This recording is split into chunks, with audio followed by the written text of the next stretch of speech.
뇌졸중 전조 증상 5가지. 이것만 알면 살 수 있어요. 여러분, 갑자기 한쪽 팔이 저리거나 말이 갑자기 꼬였던 경험 있으세요? 아니면 이유 없이 머리가 터질 듯이 아팠던 적은요? 많은 분들이 피곤해서 그런가 보다 하고 그냥 넘기십니다. 하지만 오늘 이 영상을 보고 나면 절대 그냥 넘기시면 안 된다는 걸 아시게 될 거예요. 뇌졸중은 우리나라 사망 원인 4위이자 60대 이상에서 가장 무서운 병 중 하나입니다. 그런데 중요한 사실이 하나 있어요. 뇌졸중은 갑자기 오는 게 아닙니다. 반드시 전조 증상을 보냅니다. 오늘은 그 신호 5가지를 하나씩 설명드릴게요. 그리고 만약 이 증상이 나타났을 때 어떻게 해야 하는지, 골든타임이 무엇인지도 알려드릴게요. 꼭 끝까지 봐주세요. 이 영상 하나가 여러분의 가족을 살릴 수 있습니다. 먼저 뇌졸중이 뭔지 간단히 설명드릴게요. 뇌졸중은 크게 2가지로 나뉩니다.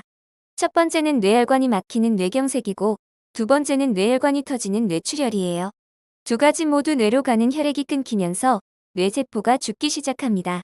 무서운 건 속도입니다. 뇌혈관이 막히면 1분에 약 190만 개의 뇌세포가 죽습니다. 10분이면 1900만 개가 사라지는 거예요.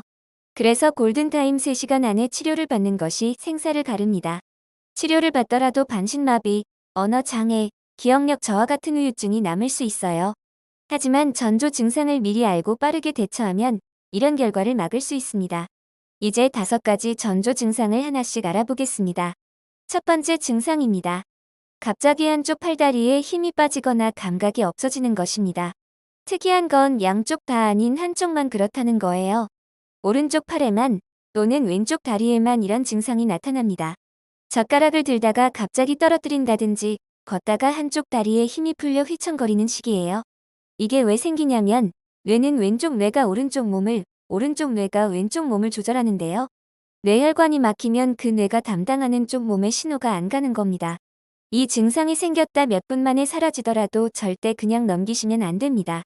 이런 일시적인 증상을 일과성 뇌어혈 발작이라고 하는데 뇌졸중의 강력한 전조입니다.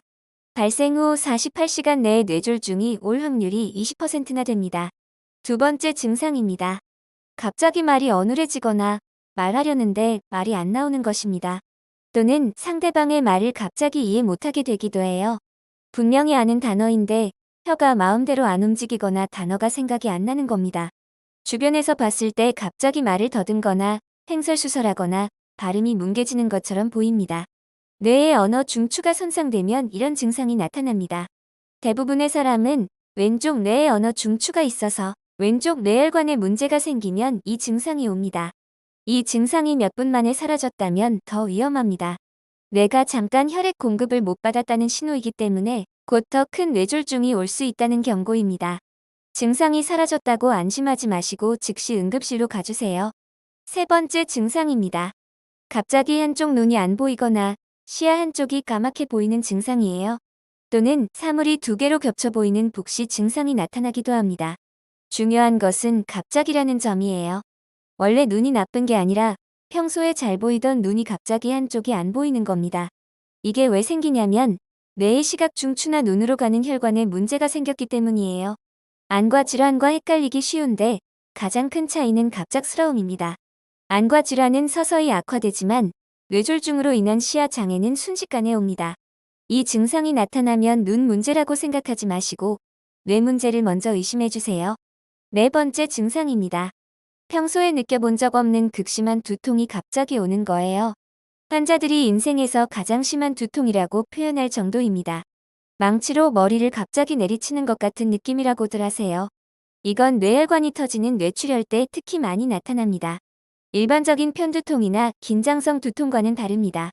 편두통은 서서히 시작해서 점점 심해지는데 뇌졸중 두통은 갑자기 최고 강도로 시작됩니다. 구역질이나 구토가 동반되기도 해요. 두통약을 먹고 기다리면 안 됩니다. 이 정도 두통이 왔다면 즉시 119를 부르셔야 합니다. 5번째 증상입니다. 갑자기 심한 어지러움이 오면서 균형을 잡기 어려워지는 거예요. 걷다가 갑자기 한쪽으로 쏠리거나 서 있는데 세상이 빙글빙글 도는 느낌입니다. 이어폰이나 귀 관련 문제로 어지러운 것과 헷갈리기 쉬운데요. 뇌졸중으로 인한 어지러움은 갑작스럽고 다른 증상과 함께 오는 경우가 많아요. 예를 들어 어지럽고 동시에 말이 어눌해진다거나 어지럽고 한쪽 팔이 힘이 빠진다거나요. 손해나 뇌간 쪽에 혈관에 문제가 생겼을 때 이 증상이 나타납니다. 손해는 우리 몸의 균형과 협응을 담당하는 곳이에요. 이 증상 역시 잠깐 있다가 사라지더라도 즉시 병원에 가셔야 합니다. 자, 이제 가장 중요한 이야기입니다. 골든타임입니다. 뇌졸중 증상이 나타나면 3시간 안에 병원에 도착해야 합니다. 3시간 안에 혈전 용해제를 맞거나 막힌 혈관을 뚫는 시술을 받으면 회복 가능성이 크게 올라갑니다. 3시간이 지나면 치료 효과가 급격히 떨어집니다. 가장 중요한 행동은 단 하나입니다. 즉시 119에 전화하는 것입니다. 절대 하지 말아야 할 것들이 있어요. 첫째, 증상이 나아지길 기다리지 마세요. 둘째, 직접 차를 몰고 병원에 가지 마세요. 운전 중에 의식을 잃을 수 있어요. 셋째, 아스피린이나 혈압약을 임의로 먹이지 마세요. 넷째, 눕혀서 기다리지 말고 혈전이 뇌로 가는 걸 막기 위해 반드시 119를 먼저 부르세요. 패스트라는 약자를 기억해 주세요. F는 페이스, 얼굴이 한쪽으로 처지는지 확인. A는 암, 팔을 들 수 있는지. S는 스피치, 말을 제대로 하는지. T는 타임, 즉시 119에 전화. 이제 예방에 대해 이야기할게요. 뇌졸중의 80%는 예방이 가능합니다. 생활 습관을 바꾸면 됩니다. 첫 번째, 고혈압 관리입니다. 뇌졸중의 가장 큰 원인이 고혈압이에요. 혈압약을 처방받으셨다면 빠뜨리지 말고 드세요. 혈압이 정상으로 느껴져도 멈추시면 안 됩니다. 두 번째, 나트륨을 줄이세요. 국물은 절반만, 염장 반찬은 하루 한두 가지로 줄이세요. 세 번째, 운동입니다. 하루 30분 걷기가 뇌졸중 위험을 40%까지 낮춰줍니다. 네 번째, 금연입니다. 흡연자는 뇌졸중 위험이 2배입니다. 다섯 번째, 당뇨와 고지혈증 관리입니다. 정기적으로 혈당과 콜레스테롤 수치를 확인하세요. 여섯 번째, 술을 줄이세요. 과음은 혈압을 높이고 혈전 생성을 촉진합니다. 마지막으로 1년에 한 번 이상 뇌 MRI나 경동내 초음파 검사를 받으시길 권합니다. 뇌졸중은 치료 후에도 후유증이 남는 경우가 많습니다. 반신마비, 언어장애, 인지기능 저하, 우울증 등이 올 수 있어요. 하지만 포기하지 않으셔도 됩니다. 뇌는 신경가소성이라는 놀라운 능력이 있어요. 손상된 뇌 부위의 기능을 다른 부위가 대신하도록 훈련할 수 있습니다. 병 후 6개월, 특히 처음 3개월이 가장 중요한 재활 시기입니다. 이 시기에 꾸준히 재활 치료를 받으면 상당한 회복이 가능합니다. 재활은 혼자 하기보다 가족과 의료진이 함께해야 해요. 보호자 여러분도 지치지 마시고 지역 사회 지원 서비스를 적극 활용해주세요. 뇌졸중은 끝이 아닙니다. 빠른 대처와 꾸준한 재활로 다시 일상으로 돌아오신 분들이 많습니다. 오늘 배운 내용을 정리해드릴게요. 뇌졸중 전조 증상 5가지입니다. 하나, 한쪽 팔다리에 갑자기 힘이 빠진다. 둘, 말이 갑자기 어눌해지거나 안 나온다. 셋, 한쪽 눈이 갑자기 안 보인다. 넷, 인생에서 가장 심한 두통이 갑자기 온다. 다섯, 갑자기 심한 어지러움과 균형 장애가 온다. 그리고 패스트를 기억하세요. FAST. 즉시 119. 이 영상이 도움이 되셨다면 구독과 좋아요 부탁드려요.